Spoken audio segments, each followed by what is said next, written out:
जी। तो अब हम चलते हैं पुण्यात्माओं आज के उस महाखुलासे की तरफ जो परमेश्वर ने संकेत रूप में अपनी वाणियों में, अपने सत्संगों में, इन पुस्तकों में छुपा रखे हैं कि 8 सितंबर 1951 को ही सतगुरु रूप में वो पूर्ण ब्रह्म कबीर परमेश्वर गांव धनाना, जिला सोनीपत, हरियाणा की पावन भूमि पे प्रकट हो चुके थे। ठीक है, इस वर्तमान समय के हिसाब से और हमें इस बिजली पीढ़ी में मानव जन्म देके, शिक्षा देके, ये ज्ञान देके, ज्ञान से अपनी पहचान करवाने के लिए परमेश्वर चारों युगों में जो एक एक भूमिका पूरा जीवन जो निभाते हैं, शिशु रूप में एक विकसित कमल के फूल के ऊपर प्रकट होकर आजीवन अपनी लीला करने की, वो परमेश्वर नहीं करेंगे, क्योंकि चारों युगों में परमात्मा केवल एक एक बार वो लीला करते हैं। सतयुग में की परमात्मा ने सत्सुख रूप में, त्रेता में परमात्मा ने मुनिंद्र जी के रूप में की, द्वापर में करुणामय जी के रूप में की, और कलयुग में परमेश्वर ने कबीर नाम से की। और आज हम चाहें कि वो परमात्मा उसी प्रकार से हरियाणा के किसी जोड़ में, किसी तालाब में कमल के फूल पे आ जाए तब हम उनको भगवान माने, तो ये संभव नहीं है पुण्यात्माओं। आज परमात्मा ठीक वही लीला कर रहा है जो लीला 250 साल पहले आदरणीय गरीबदास जी महाराज जी के रूप में उन्होंने की और हमें दिखाया। तो ये ज्ञान और ये शिक्षा और ये इतना मूल ज्ञान, अनमोल ज्ञान परमात्मा ने हमें इसीलिए दिया है कि हम परमेश्वर की ज्ञान से पहचान करें। तो उसी कड़ी में आज हमें ये मालूम पड़ेगा कि ये भगवान, ये पूर्ण ब्रह्म, ये करतार सतगुरु रामपाल जी भगवान, जिनका वर्तमान नाम है और वैदिक नाम सतलोक में जिनका नाम है कबीर परमेश्वर, ये 1997 में नहीं बल्कि 8 सितंबर 1951 में ही इस भारत की पावन भूमि पर प्रकट हो चुके थे। और अपनी स्थिति अनुसार कैसे पुण्यात्माओं, पहले आप परमात्मा का एक सत्संग सुनिए जिसमें परमेश्वर कह रहे हैं कि ये परमात्मा जब कोई लीला करता है, कोई भी रोल ये करता है तो वो पूरा करता है, उसमें कोई कमी नहीं छोड़ता। परमात्मा ने द्रौपदी के साथ में अंधे महात्मा की लीला की तो गुरुदेव ने कहा कि पूरे अंधे की लीला की, काल भी धोखे में रहता है कि ये भगवान रह कैसे रहा है। तो पुण्यात्माओं 8 सितंबर 1951 से परमात्मा ने जो भूमिका की है 17 फरवरी 1988 तक, दादा गुरुदेव जी के संपर्क में आने तक, तो परमेश्वर ने एक आम व्यक्ति की भूमिका की। अब आम व्यक्ति की भगवान भूमिका करेगा तो ठीक वैसे करेगा जैसे गरीबदास जी करके चले गए, जैसे सारी सृष्टि का रचनहार, दुनिया को राजपाट करवाने वाला, देवताओं को देवपद देने वाला, उनको सर्व सुख देने वाला, और 120 साल तक काशी में एक झोपड़ी में रह के चला गया। जो बरसात आती थी टपक टपक हुआ करता था, और जो दुनिया को ऐसो आराम करवा रहा है तो वो भगवान लीला करता है तो ऐसे ही करता है। तो पुण्यात्माओं परमेश्वर ने जो कहा इस सत्संग में 1 मिनट की है, थोड़ा ध्यान से सुनना। इससे हमें यही लेना है कि परमात्मा जो भी भूमिका अपने हाथ में लेता है, जो भी रोल वो अपने हाथ में लेता है, उसको ठीक वैसा ही निभाता है। आम व्यक्ति की भूमिका में आएगा तो उसके जाड़ में भी दर्द होगा, वो दांत भी उखड़वा सकता है, वो दाढ़ी भी करवाएगा, वो बाल भी कटवाएगा, वो अपने बच्चों की पिटाई भी कर देगा, वो शादी भी करवा लेगा, बच्चे पैदा करने की भी लीला वो करेगा, सारे काम वो करेगा, यार दोस्तों के साथ में ताश खेलना, उठना बैठना सब काम करेगा। क्यों? क्योंकि लीला वो आम व्यक्ति की कर रहा है। लेकिन भगवान यदि आम व्यक्ति की लीला करेगा तो वो कोई भी उस जीवन में वो बुराइयां नहीं करेगा, क्योंकि आम व्यक्ति का मतलब होता है नेक व्यक्ति, इंसान। और इंसान अगर हमें मानव शरीर प्राप्त है तो इंसानियत होती है उसके अंदर। अब इंसान के क्या गुण होते हैं? शराब, बीड़ी, मांस, तंबाकू, हुलका, गांजा, पेंजा, उल्टे सीधे कुकर्म, चोरी जारी, ये आम व्यक्ति नहीं करता। तो परमेश्वर ने अपने जीवन में इन सभी बुराइयों से अपने आप को दूर रखते हुए और एक आम व्यक्ति की भूमिका की। तो 8 सितंबर 1951 से परमात्मा ने किस प्रकार से भूमिका की, यह आपको परमेश्वर के सत्संग से समझ में आएगा कि परमात्मा जो भूमिका करता है वो एज ए टिज करता है।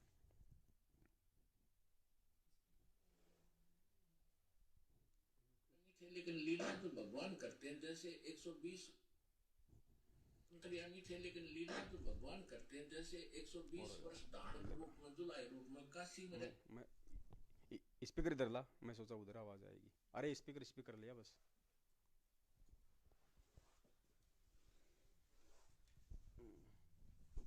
अंतर्यामी थे, लेकिन लीला तो भगवान करते हैं, जैसे 120 वर्ष धारणक रूप में, जुलाई रूप में काशी में रहेगी। कोई आज तक नहीं समझ पाया वो भगवान थे। आज समझ में आ गया कि वो परमात्मा थे और हैं और रहेंगे। तो ये लीला ऐसी गजब की करता, कोई सोच भी नहीं सकता यू भगवान है, रह कैसे।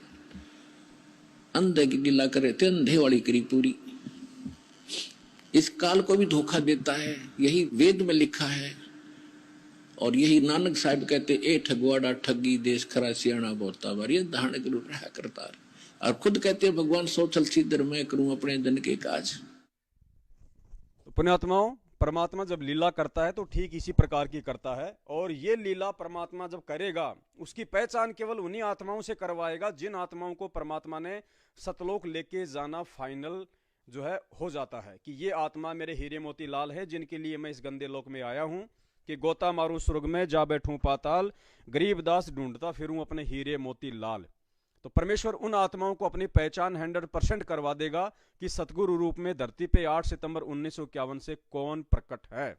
तो उसी कड़ी में परमात्मा ने 8 सितंबर से और 17 फरवरी 1988 को, जब तक वे दादा गुरुदेव के संपर्क में नहीं आए तब तक उन्होंने एक आम व्यक्ति की भूमिका की, आम व्यक्ति की, क्योंकि परमात्मा की वाणी है, साहिब से सतगुरु भय, सतगुरु से भय संत, धर धर वेख विशाल अंग, वो खेल है आदि और अंत। तो परमेश्वर ने 3 भूमिकाएं की हैं यहाँ पे। 8 सितंबर 1951 से 17 फरवरी 1988 तक एक आम व्यक्ति की भूमिका की।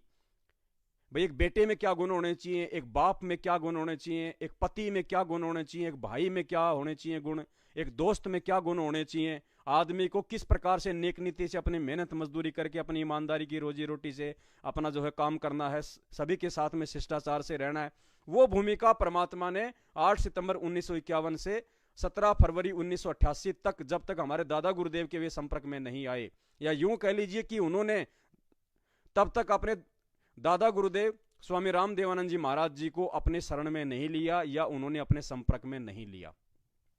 उसके बाद में 17 फरवरी 1988 से, और जब तक उनको नाम दीक्षा देने का आदेश लीलामय तरीके से दादा गुरुदेव से प्राप्त नहीं हुआ 1994 तक, तब तक उन्होंने एक भगत की भूमिका की उनके शिष्य रह के, और फिर 1994 से जब नाम दीक्षा देने लग गए तो आज तक वो परमात्मा साहिब की भूमिका कर रहा है। तो वाणी कहती है, साहिब से सतगुरु भय और सतगुरु से भय संत, धर धर वेख विशाल अंग, वो खेल आदि और अंत। पहचान इसकी केवल कुछ विशेष आत्मा ही कर पाएंगी, और मालिक की आज मेहर भी हो रही है, दया भी हो रही है, परमेश्वर की पहचान भी हो रही है।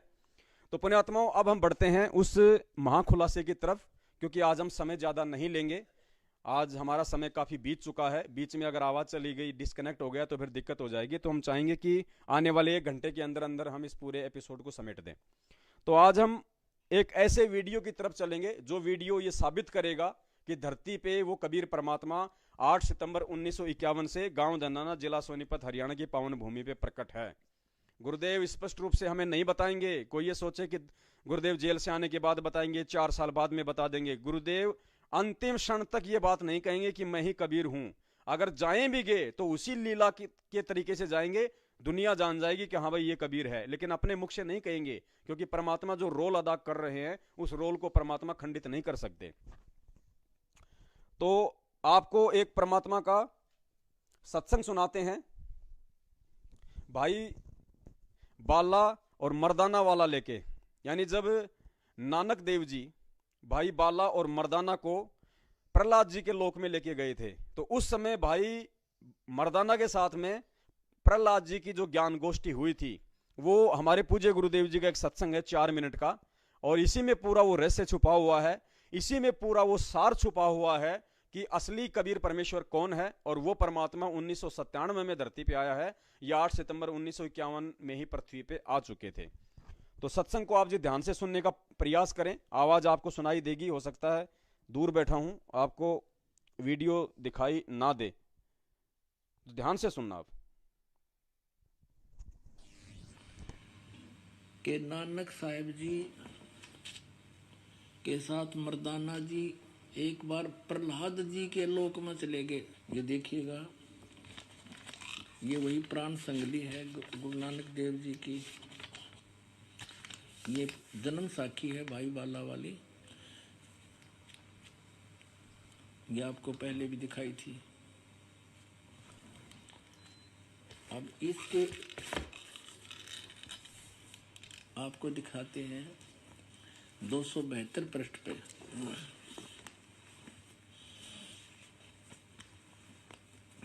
प्रहलाद भगत नाल गोष्ठी 272 पृष्ठ पे। तो प्रहलाद भगत की हा, जब नानक साहिब जी मर्दाना और बाला वहां पहुंचे प्रहलाद भगत के लोक में, ता प्रहलाद भगत की हा, नानक तपाजी तैनू कलयुग विच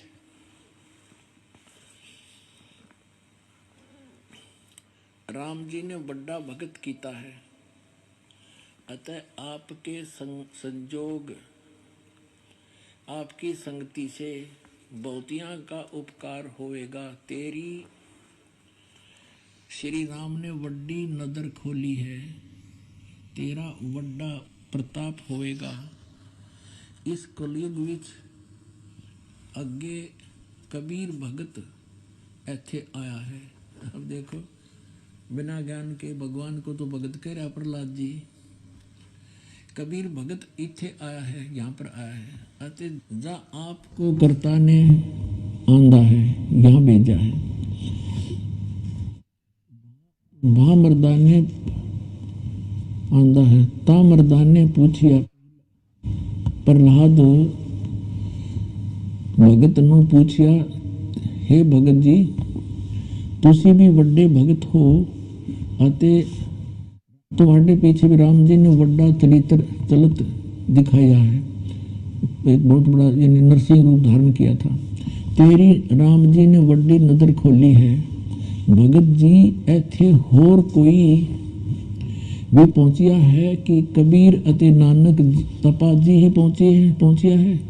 ता प्रहलाद भगत बोलिया, भाई नानक तपे पासों पूछ ले और भी आवसी के ना आवसी, या कोई और आओगा कि नहीं आओगा। कोई ता भगत मर्दान ने किया जी तुसी वड्डे भगत हो, अगली ते पिछली सब आपनों सतयुग थी, सतयुग तक आदि लेकर मालूम है। ता प्रहलाद भगत ने कहा कि सुन भाई, इस जी हाँ सत्साई पुण्यात्मा, आप समझ गए होंगे, फिर भी थोड़ा सा दास रिवीजन कर देता है क्योंकि आगे फिर एक पॉइंट आएगा ताकि आप आसानी से समझ लो। जब नानक देव जी भाई बाला और मर्दाना जो उनके परम शिष्य थे उनके साथ में रहा करते थे, उन दोनों को लेके भगत प्रहलाद जी के लोक में चले गए। वही प्रहलाद जी दो त्रेता युग में हिरण्यकश्यप के पुत्र थे और भगवान ने नरसिंह रूप धारण करके उनकी रक्षा की थी। तो नानक जी उन दोनों को वहां पे लेके चले गए। तो वहां पे मर्दाना जी ने प्रहलाद जी से बातचीत की कि आपके इस लोक में और आज से पहले कौन कौन आया है और आगे कौन आएगा। तो वहां पे जो प्रहलाद जी है वो कह रहे हैं कि भाई यहाँ पे पहले तो नानक जी आए, वो कबीर जी आए थे, और उसके बाद में अब ये नानक जी आए हैं, और नानक जी के सचखंड जानने के सैकड़ों वर्ष बाद एक और महापुरुष आवसी, एक और महापुरुष आएगा। उसके बाद मर्दाना जी आगे क्या पूछ रहे हैं, वो कौन है, कहां से है, कैसा है, कौन सी जाति में आएगा, कौन से वर्ण में है, कौन सा शहर होगा, कौन सा प्रांत होगा, उन बातों को आपने अब ध्यान से सुनना है।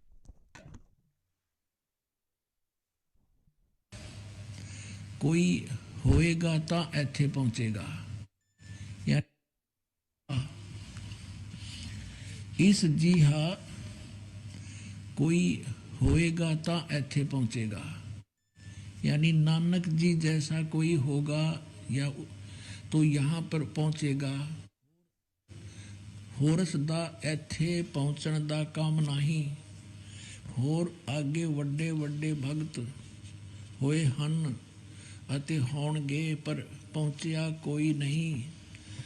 ता फिर मर्दान ने पूछिया, यानी प्रहलाद जी कह रहे हैं कि यहाँ पे या तो कबीर जी आए थे या फिर ये नानक जी आए हैं, और आगे जो आएगा वो इन दोनों के जैसा ही होगा, यानी इन दोनों के जैसा कोई होगा तो वो ही मेरे लोक में आएगा।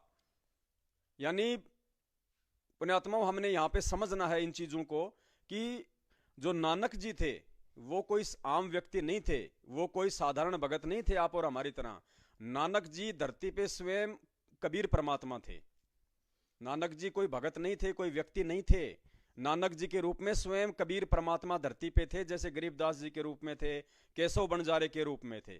तो नानक जी स्वयं ही कबीर परमेश्वर थे, क्योंकि उस प्रहलाद के लोक में वही जा सकता था, केवल पूर्ण परमात्मा। तो पहले जो प्रहलाद जी है वो कह रहे हैं कि यहाँ पे नानक जी, यहाँ पे कबीर जी आए थे, उसके बाद में ये नानक जी आए हैं, और तीसरा वही आएगा जो इन दोनों के जैसा होगा। यानी वो कबीर ही यहाँ पे आ सकता है और किसी के बस की बात नहीं है। तो नानक जी ही स्वयं कबीर परमात्मा थे, थोड़ा सा आपको हिंट देना पड़ेगा, ज्यादा गहराई में नहीं जाएंगे, समझदार को संकेत ही काफी होता है। सबसे पहली बात तो यहां परमात्मा एक छोटा सा हमारे को संकेत दे रहे हैं कि जब नानक जी की आत्मा को गरीबदास जी महाराज जी की तरह परमात्मा डबल रोल करते हुए सतलोक लेके गए, उसके तीसरे दिन फिर परमात्मा ने स्पष्ट किया छोटे से सत्संग में कि तीसरे दिन बेई नदी पे नानक जी वापस प्रकट हो गए थे। ये प्रकट शब्द ध्यान रख लेना आप। आदरणीय नानक साहिब जी को परमात्मा मिले थे बेई नदी पर, उनको फिर अंतर्ध्यान करके सचखंड में लेकर गए थे। वहां के उपस्थित व्यक्तियों ने जान लिया था कि नानक जी दरिया में डूब गए, छलांग लगाई थी स्नान के लिए, बाहर नहीं आए, खोदते रहे जाल डाल डाल कर, कुछ नहीं पाया था। फिर अपने आप तीसरे दिन प्रकट हो गए थे। उसके बाद काशी में आकर देखा, सचखंड में जो देखा था परमात्मा पूर्ण ब्रह्म सतपुरुष अकाल मूर्त, वो काशी में जुलाई का काम करता हुआ देखा। जब कहा था फाई सूरत मुल्क की वेश ए ठगवाड़ा ठगी देश खरासी आना बहुता बार, देखो ये दानक रूप रहा करतार, क्योंकि वो परमात्मा ही स्वयं अपनी महिमा गाता है और किसी को नहीं पता था कि ये भगवान है, ये परमात्मा है। तो नानक जी का डबल रोल करके ही परमात्मा ने वहां पे संदेशा दिलवाया था जुलाओं की बस्ती में कि ये परमात्मा है, ये दानक रूप में रह रहा है, और तो कोई बता ही नहीं सकता उस परमेश्वर के विषय में। और दूसरा एक कॉमन सेंस की बात है ये, नानक जी यदि भगत होते, आम व्यक्ति होते आप और हमारी तरह, तो पुण्यात्मा विचार करना, इस भक्ति मार्ग में नियम सबके लिए एक जैसे होते हैं, सबके लिए बराबर नियम होते हैं। और भगत के लिए सबसे पहला नियम है कि उसने किसी प्रकार की किसी भी सिद्धि का प्रयोग नहीं करना। भगत कोई चमत्कार नहीं दिखा सकता, भगत कोई सिद्धि का प्रयोग नहीं कर सकता, भगत किसी को दुआ और बद्दुआ नहीं दे सकता। लेकिन नानक जी के रूप में कबीर परमेश्वर ने पूरा जीवन हजारों की संख्या में उन्होंने लीलाएं की, जो केवल कबीर परमात्मा ही कर सकता है। बाला और मर्दाना को जब उनकी समुद्र देखने की इच्छा हुई तो नानक जी ने क्या कहा कि अपनी आंखें बंद करो, और जैसे उन्होंने आंखें खोली तो बाला और मर्दाना कहां थे? समुद्र के किनारे, श्रीलंका। पुण्यात्माओं, जब बलक बुखारे के बादशाह ने उस कबीर परमेश्वर को सजा सुना दी थी एक प्रकार से, और जब वो चक्की पीसने के लिए वहां पे वो गए, कबीर परमात्मा एक आम व्यक्ति के उसमें भेष में, तो वहां क्या किया परमात्मा ने? उन सबके सब 365 जो साधु संतों को बलक बुखारे के बादशाह ने जेल में बंद कर रखा था, उन सब से कहा कि भैया अपनी आंखें बंद करो। और जैसे उन्होंने आंखें बंद की और फिर कहा कि खोलो, तो वो जेल से कहां थे? सारे के सारे साधु संत वो जंगल में खड़े मिले थे सारे। तो पुण्यात्माओं, वो नानक जी नहीं थे, वो कबीर परमात्मा थे। आपने सुना होगा, नानक जी जब जा रहे थे गांव में तो गांव वालों ने उनका स्वागत नहीं किया, उनके साथ में ढंग से अच्छा व्यवहार नहीं किया। तो नानक जी ने क्या कहा कि तुसी वसदे रहो, कि तुम यहीं बसते रहो, ये मेरा आशीर्वाद है। आगे गए तो लोगों ने बहुत अच्छी उनकी खातिरदारी की, उनकी इज्जत दी, बढ़िया उनको सम्मान दिया। तो नानक जी ने जाते हुए कहा कि तुसी उजड़ जाओ।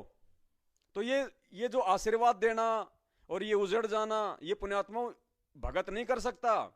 इस भक्ति के नियम हर देश काल परिस्थिति में एक जैसे ही हैं, इसके मंत्र भी एक जैसे ही है, सारी विधि एक जैसी है इसकी। दूसरा, और भी बहुत सारे एग्जाम्पल है, और भी बहुत सारी लीलाएं हैं आप और हम देखते हैं। आप जी इंटरनेट पे जाओगे, नानक जी की लीला लिखोगे तो दुनिया भर के आपको एग्जाम्पल दिखाई दे जाएंगे। एक बार वो कोंदा राक्षस था जिसने मर्दाना को बांध लिया था, बोला आज तो मैं तेरे को, क्योंकि वो नरभक्षिक था वो राक्षस, और उसने कहा कि बहुत दिन हो गए आदमी खाए हुए, आज तेरे को मैंने पकड़ लिया है और आज तेरे को मैं तेल के गरम गरम कढ़ाई में तल के खाऊंगा। तो उसी समय उसने तेल गरम कर लिया अपना फुल, और मर्दाना को उन्होंने, राक्षस ने एक जो है वो पेड़ से बांध दिया। इतने में मर्दाना जी ने गुरु जी का सिमरन किया तो नानक जी वहां पे प्रकट हो गए शब्द रूप में, और फिर उनकी बातचीत हुई। तो कोंदा ने कहा कि ये तो और आ गया एक, इसको भी खाऊंगा आज। तो उसके बाद में उन्होंने कहा कि भाई पहले मर्दाने से पहले लो भाई मेरे को खा ले। तो जैसे वो तेल के अंदर गए नानक जी, जैसे उनके पैर पड़े तुरंत वो ठंडा हो गया। उसके बाद वो कोंदा राक्षस ने अपने समायाचना मांगी, जैसा भी उसका संस्कार था। तो कहने का मतलब है ये कबीर परमेश्वर है जिसने शेख तकी के तेल को ठंडा कर दिया था। ये वही परमात्मा थे धरती पे नानक जी के रूप में। तो प्रहलाद ने कहा था कि यहां पे या तो नानक जी आए थे या फिर कबीर जी आए पहले, और अगर अब कोई आएगा अगर मेरे लोक में तो वही आएगा जो उन दोनों के जैसा होगा। उन दोनों के जैसा मतलब कबीर जी के जैसा और नानक जी के जैसा। तो नानक और कबीर दोनों एक ही थे। तो तीसरा भी अगर कोई आएगा तो वो भी परमात्मा ही होगा, वो भी कबीर ही होगा। अब मर्दाना पूछ रहा कि वो तीसरा कौन होगा, कैसा होगा, कहां आएगा, कौन सी जाति में है, कौन से देश में आएगा, कौन से प्रदेश में आएगा, वो चीज हमने ध्यान से सुनने की आवश्यकता है पुण्यात्माओं। अब और यही चीज साबित कर देगी कि धरती पे आज खुद कबीर परमात्मा प्रकट है। आपको दिखाते हैं। ता प्रहलाद भगत किहा, नानक तपाजी तैनू कलयुग विच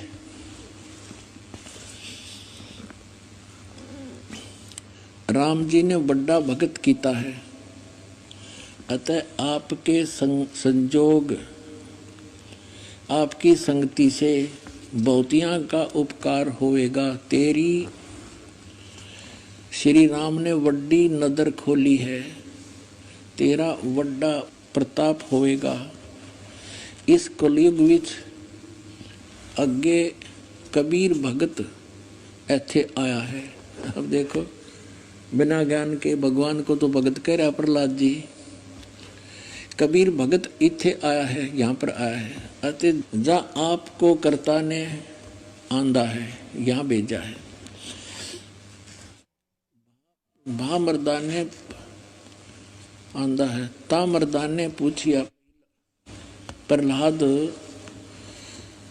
भगत नू पूछिया, हे भगत जी, तुसी भी वड्डे भगत हो, अते तुम्हारे पीछे भी राम जी ने वड्डा चरित्र चलत दिखाया है, एक बहुत बड़ा यानी नरसिंह रूप धारण किया था। तेरी राम जी ने वड्डी नदर खोली है।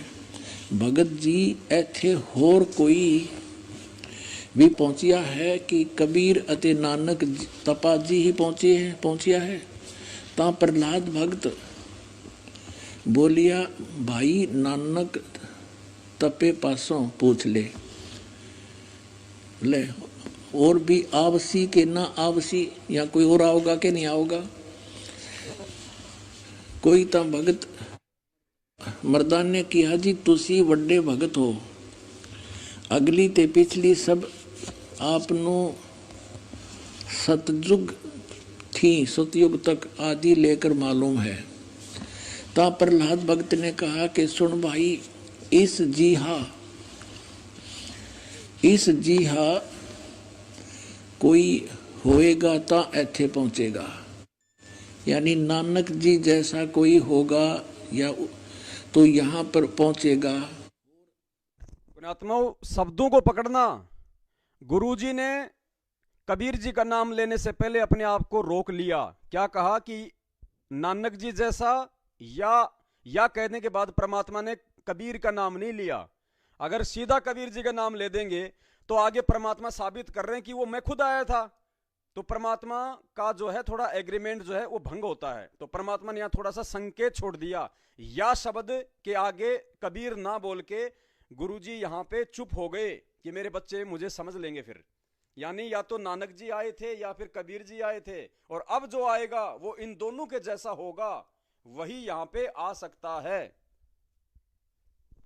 यानी नानक जी जैसा कोई होगा या तो यहाँ पर पहुंचेगा। होरस दा ऐथे पहुंचण दा काम नहीं, होर आगे वड्डे वड्डे भगत होए हन अते होणगे, पर पहुंचिया कोई नहीं। ता फिर मर्दा ने पूछिया, जी ऊ कद होए सी, और किते नेड़े जुग विच होसी, यानी वो कब होसी और को नेड़े तेड़े होगा या नजदीकी होसी।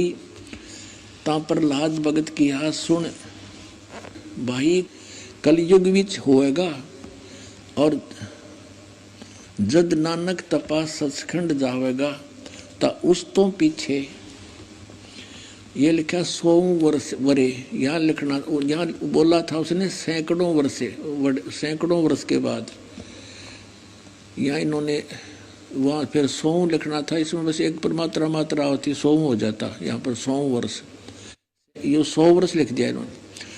उसी 100 वरे होसी अते एना तेहा ते बगैर होर कोई ना आवसी, यानी इन तीना के बिना यहाँ पर कोई नहीं आ सकता। ता मर्दान ने पूछिया जी तीन केड़े हन? ता प्रहलाद भगत की हा भाई आगे कबीर होया है ते हुण नानक तपा हुआ है अते फिर ऊ होसी। ता मर्दान ने पूछिया जी कबीर जुलाहा होया ते नानक खतरी होए अते जी ऊ किस वर्ण होएगा, वो किस वर्ण विच होएगा, यानी किस जाति से होएगा, ते किस धरती पर होएगा होसी और केड़े शहर ता प्रहलाद भगत की हा भाई पंजाब की धरती ते और वर्ण जाट। पुण्यात्मा ये शब्द ध्यान रखना, ये शब्द पकड़ के ही हम इस परमात्मा को पहचान सकते हैं। प्रहलाद जी ने कहा, जब मर्दाने ने पूछा कि भैया तीसरा आएगा वो कौन आएगा, क्योंकि नानक जी तो खत्री जाति में थे, कबीर जी जो है जुलाहा में आए थे, वो तीसरा कौन सी जाति में आएगा, कौन से शहर में आएगा और कौन से राज्य में आएगा। तो प्रहलाद जी उनको कह रहे हैं कि वो जो है जाट वर्ण में होगा, जाट जाति में होगा और वो पंजाब की धरती पे होगा। कहां पे होगा? पंजाब की धरती पे। पुण्यात्मा पंजाब शब्द याद रख लेना, यही है मेन संकेत। और फिर आगे कहा कि बटाले में आएगा।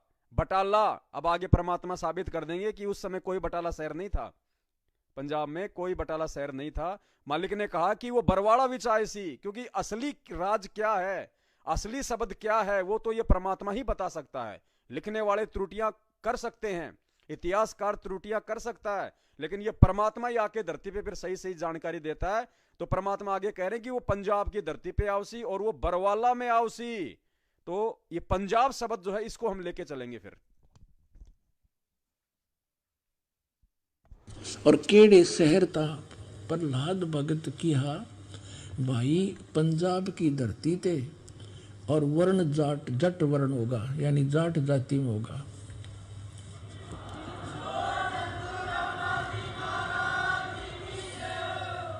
और शहर बटाले, यो बरवाले का बटाला लिख दिया ना, यो था बरवाला, बरवाले में उसी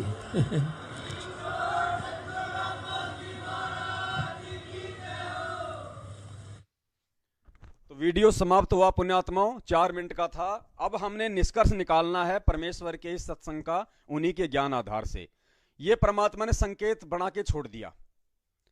क्या कहा उन्होंने कि कबीर के जैसा होगा, नानक के जैसा होगा और पंजाब की धरती पे आएगा। अपने आत्माओं, अगर उन्हें कोई ये कहे कि 1997 में कबीर परमात्मा आए हैं धरती पे, तो 1997 में कबीर परमात्मा कहां आए थे?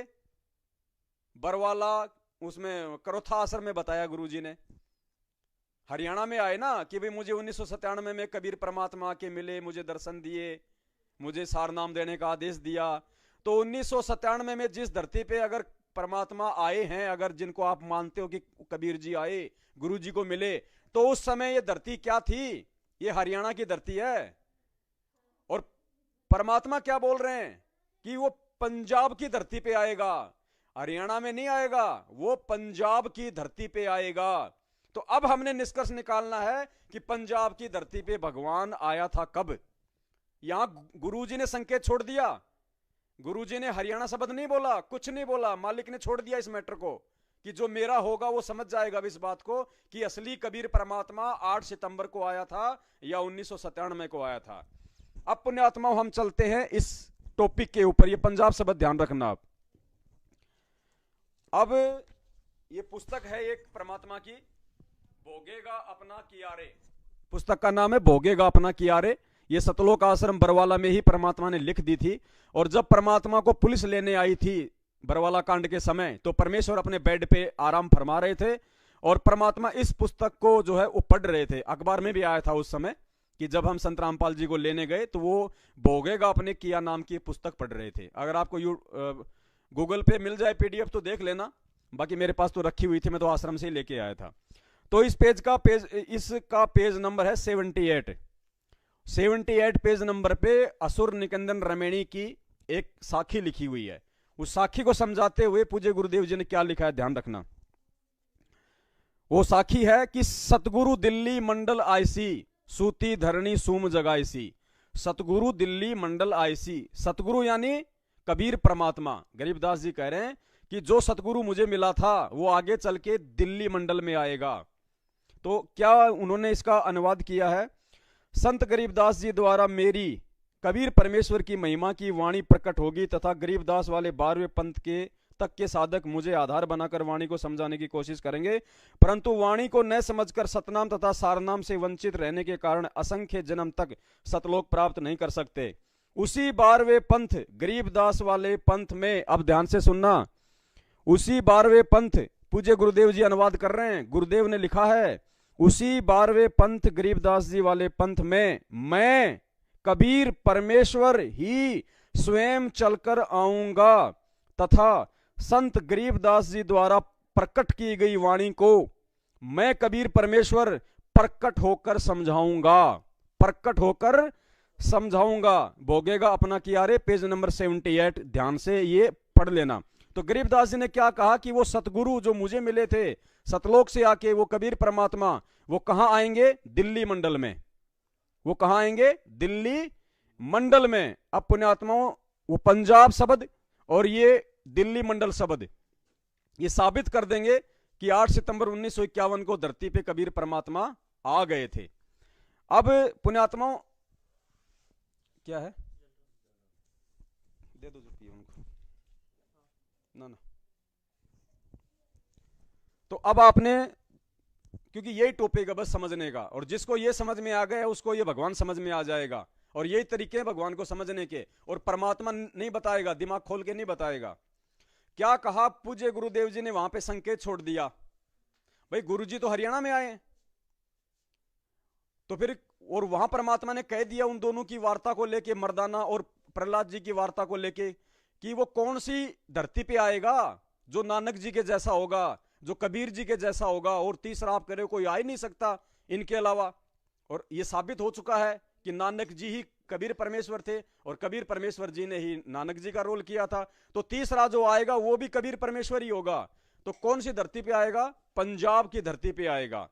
अब देखो पुण्यात्माओं, सतगुरु दिल्ली मंडल आईसी, अब ये परमात्मा 8 सितंबर 1951 को इस धरती पे आए, और 8 सितंबर 1951 को परमात्मा जिस धरती पे आए, गांव धनाना, जिला सोनीपत, हरियाणा में, उस समय पुण्यात्माओं ये पंजाब का क्षेत्र था, ये पंजाब की धरती थी। ये 1951 में ये जो टुकड़ा था जो हरियाणा का, जो आज हरियाणा में जा चुका है, सोनीपत वाला, गांव धनाना वाला, ये उस समय 8 सितंबर 1951 तक ये पंजाब की धरती थी। और ये हरियाणा कब बना? ये हरियाणा बना 1 नवंबर 1965 को, यानी 1 नवंबर 1965 को पंजाब का विलय हो गया, और ये जो क्षेत्र था ये हरियाणा में आ गया, ये हरियाणा बन गया। तो क्या कहा परमात्मा ने, प्रहलाद जी ने क्या कहा कि वो पंजाब की धरती पे आएगा। तो पुण्यात्माओं, जब गुरुदेव 8 सितंबर 1951 को धरती पे आए थे, उस समय ये पंजाब का टुकड़ा था, ये पंजाब की धरती थी। वो वाणी फैल नहीं हो सकती भगत प्रहलाद की, इसीलिए परमात्मा ने वाणी का हवाला देके हमें समझाया है। और 1 नवंबर 1965 को फिर ये टुकड़ा हरियाणा का हो गया। अब अगर हम ये सोचते हैं कि 1997 में कबीर परमात्मा गुरु जी को मिले और गुरु जी को सतलोक भेज दिया और कबीर परमात्मा खुद आज इस धरती पे है, तो पुण्यात्माओं 1997 में तो ऑलरेडी हरियाणा है, तो वाणी फैल हो जाएगी कि वो पंजाब की धरती पे आएगा। तो पंजाब की धरती पे 1997 में कबीर परमात्मा आए थे आप लोगों के अनुसार, या हम लोगों के अनुसार? सतगुरु रामपाल जी भगवान 8 सितंबर 1951 के दिन धरती पे प्रकट हुए थे, क्योंकि वो वाणी फैल नहीं हो सकती जिसका हवाला जो है गुरुदेव भगवान ने दिया है। तो पुण्यात्माओं, ये कबीर परमात्मा है, इन्हें कोई गांव धनाना, जिला सोनीपत, हरियाणा का भगत नंदराम जाट का बेटा ना माने। ये गलती 250 साल पहले गरीबदास जी को मां के पेट से आया हुआ मान के, रानी का बेटा मान के उस समय के लोगों ने धोखा खा लिया, और जाने के बाद उनको मालूम पड़ा कि ये तो परमात्मा थे, जब उनकी अस्थियां नहीं मिली। और उसी रूप में परमात्मा सहारनपुर में जाके प्रकट हो गए। 35 साल परमात्मा ने वहां पे लीला की। तो पुण्यात्माओं, ये संकेत हैं जो परमेश्वर ने हमें दिए हैं आज आके, और इन संकेतों से ही हमारे को समझना पड़ेगा, इस भगवान को जानना पड़ेगा, इस परमात्मा को पहचानना पड़ेगा।